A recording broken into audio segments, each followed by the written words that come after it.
Hi guys, it's Jeff here, the photographer's mentor, and in this video I want to talk about collaboration, sometimes known as joint ventures. So what is a collaboration and how can it really improve your business?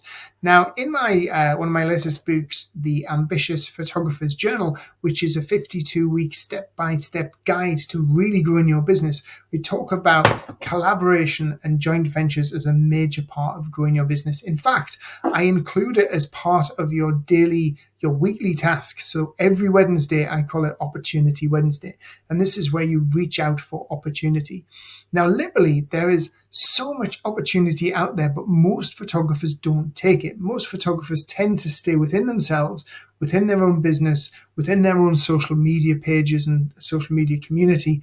And that's it. They look at posting their own content, working on their own website, and stay very, very stuck in their ways. They don't reach out. But there's lots of other people who already serve your ideal clients and have much bigger followings, but they're looking for people to collaborate with. They're looking for people to collaborate for recommendations, and they're also looking for people to collaborate to create great content. And when you have these collaborations in place, it can really catapult your business massively, really drive it forward. And both my photography businesses in the studio, the wedding side of things, and even the commercial side of things worked very well on collaborations and joint ventures which were commission-based rewards. The other good thing about a joint venture, so joint ventures can work in commission-based rewards where people are referring you and they will receive a commission kickback when somebody books you and secures your services. Or the other way is you can collaborate on content to create content for both parties' social media channels. And I do both of those, and I do both of those things now.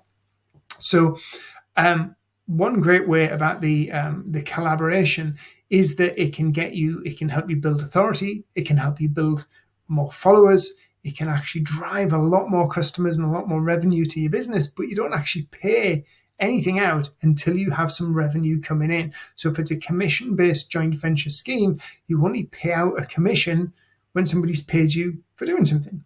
So it's great. It effectively costs you nothing other than your time. And this is the really big important bit. For joint ventures and collaborations to really work, you've got to put a lot of effort into it. You've got to build great relationships.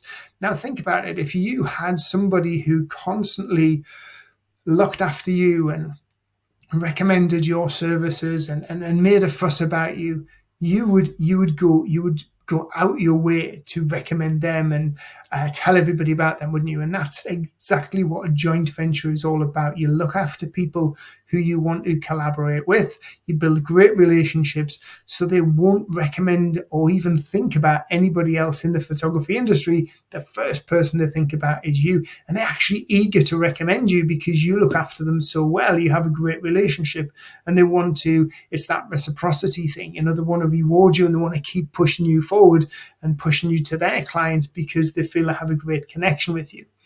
So one of the things we did, we had for example, on the wedding side of things, we had a great collaboration with bridal shops. We had 3 bridal shops, but 2 in particular we used a lot of the time, and we had a great collaboration with them. And that was a commission-based joint venture. So we created some great vouchers that were logoed up with the bridal shop's logo on there, and it was a VIP voucher, and it had written on the front, as a VIP special offer for being a customer of this particular bridal shop. You got a voucher to use for either it was money off a storybook style album package or an engagement portrait shoot with ourselves at the studio. So there was 2 different styles of vouchers. Now these were given to the customers of the bridal shop when they purchased their dress or when they'd come in to look at dresses. So they weren't on display, they were kept underneath the counter so the girl would have to physically go around and hand them over, because if they're just there for anybody to pick up, it takes away that the VIP feel of it. It's open to anybody. So the girl goes, oh, I've got one of these, I'll let you have one of these. It's a special voucher that we just give to our client, our special clients or our preferred clients or our premium clients. So when you create a joint voucher, it needs to be good for the people who are getting the voucher. They're getting some reward for it. And the people who is handing the voucher out, recommending your services, they will get a commission basis, and that can be worked out between you and the person you're going into the joint venture with. The other big thing is you need to find out where these people are on the client's journey, and also are they serving your ideal client type. So, for example, if you're a wedding photographer but you want to you're more into the premium end of the market, you need to be looking for premium bridal shops. There's no good going for a cheap bridal shop because their clients aren't going to be able to afford your photography services. Also, it's no good really getting a collaboration going with, say, maybe a makeup artist or a chauffeur or a wedding cake manufacturer, because by the time they get to that area, by the time they've come all the way down to booking the cars and the wedding cakes, they already have the photographer in place. So bride's normal journey is venue, dress, photographer, or venue, photographer, dress. So a lot of photographers try to go to venues and say, can I be your preferred photographer? But not many photographers go to the bridal shops. So that is key. Now, if you're a commercial photographer, yes, you can still do great collaborations and joint ventures. So if you do branding photography, why not look at maybe website designers or designers? Because those are people that are going to be needing when the clients come to a website designer or they come to a designer, they're probably going to need imagery for their new branding or their new website. There's no good going to a collaboration with the printers, because by the time somebody's come to the printing aspect of their brochures, they've had everything designed, they've used the images, and they're just going to the end output. So that probably wouldn't work as well for a collaboration.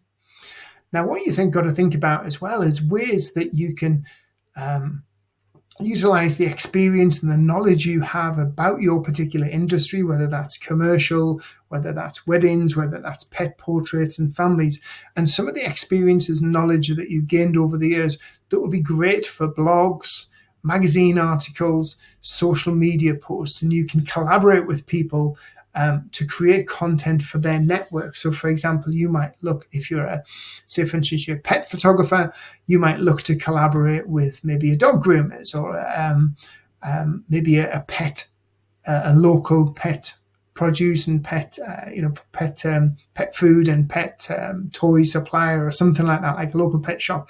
Look for somebody with a high following. Look for somebody who's premium, because you want to get in with the premium market, and somebody who has maybe a lot of authority, is very well known in the area, or might be a particular brand. You could even look at getting into with dog charities and pet magazines, that sort of stuff, and offering to produce content. How top 5 tips to take great photographs of your dog. So how to create more fun-filled action style portraits of your dog out enjoying itself. So you can create lots of different types of content around taking photography, but you can also create content on how to get a dog to sit, how to get your dog to walk to heel, if you're very knowledgeable about this stuff, and you can write from your authority as a pet photographer. So always look at people with good size following with authority, because that rolls down to you. So if you're creating content with them and they're tagging you in their Facebook post, you're going to get some of their followers over to your Facebook page as well. You're going to be able to feed off their authority and feed off their bigger network. And over time, that makes a huge difference. And this is something I do a lot of. I do a lot of content creation and I do a lot of courses. My own business is built on collaboration and visibility. So I work with pretty much all the big professional photography associations here in the UK. I create content for them. I do webinars. I write for their magazines. I also create courses for 2 or 3 big photography associations internationally. I guest on probably about 30 or 40 podcasts per year. I'm an ambassador for about 8 different companies, photography related, and I've worked with big brands as well, such as Canon, and I'm sponsored by Loxley Colour here in the United Kingdom. And all of that is getting myself out there, spreading the message, giving great, helpful, free content, but that helps build my authority because I'm connected with these associations and with these big brands. So that builds people's trust in me, increases my authority, and it also increases my social media and my engagement and my following. And quite a lot of that will then turn over to paying clients. So this is the way you want to think. So think about your particular niche, think about venues, think about publications, think about bloggers, influencers, other vendors, specialist events, all that type of stuff that feeds into the type of niche or the type of photography that you're doing, and how you can get yourself out there and create collaborations for commission-based referrals or collaborations on content. It really does make a big difference. But if you don't take time to send the messages out, if you don't take time to send the emails or go in to see people in person, then these collaborations are never going to happen. And what's the worst somebody can say? The worst they can say is no. And I've found that, if you come from a place of honesty and people can see that, you're generally trying to help each other and help the community that you serve, and that they're going to get some commission back from it, and you're going to look after them and you're going to build a great relationship, most people will just turn around and say, yeah, that sounds great. I'm really, really interested in it. But you don't want to overload it. You don't want to do too many. Build up your collaborations on referrals slowly, and then also look at creating collaborations for content and sharing your knowledge and your wealth of experience. Hope you found this useful, guys. Definitely check out the Ambitious Photographer's Journal if you haven't grabbed yourself a copy, because this will really, really help you push forward. Just go over to Amazon and type in the Ambitious Photographer's Journal. If you do have any questions, drop me a message. As always, you can connect with me on LinkedIn. Just type in The Photographer's Mentor, or go over to Facebook and search me out on Facebook and just connect with Jeff Brown, The Photographer's Mentor, on Facebook. Thanks again. Don't forget to subscribe, and I look forward to seeing you in the next video. Take care.